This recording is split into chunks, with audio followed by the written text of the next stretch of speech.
कहीं दूर एक छोटे से गांव में, जहां कई सालों से बारिश नहीं हुई है और जमीन भी फट चुकी है, पेड़ पौधे भी सूखने लगे हैं और लोगों की उम्मीदें भी टूटे नजर आ रही हैं।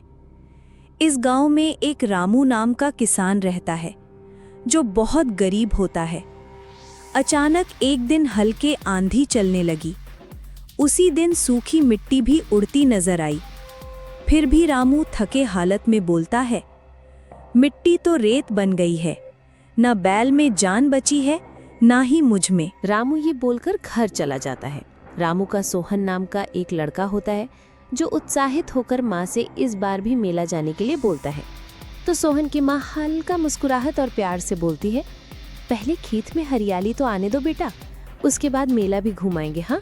तभी रामू अपने पुराने बीजों का डिब्बा खोलता है तो उसने देखा कि बीज बहुत कम बचा है। रामू के पास बस कुछ मुट्ठी भरी बीज बचे थे और जिम्मेदारियां बहुत सारी, लेकिन उसके अंदर अभी भी एक आखिरी उम्मीद बाकी। तभी रामू उसी दिन शाम को अपने बूढ़े बैल को खेत में ले जाता है और खेत की अच्छी तरह से जुताई करता है, और जो रामू के पास कुछ आखिरी बीज पड़ी थी वो खेतों के हवाले कर देता है और मन ही मन कहता है, शायद कुदरत फिर से मेहरबान हो जाए। सोमा दूर से देखती है और धीरे से कहती है, ये बीज नहीं, हमारी जिंदगी है। और ये सोचते सोचते दोनों घर जाने लगते हैं और अपने बैल को भी साथ ले जाते हैं। तभी अचानक मौसम में परिवर्तन हुआ।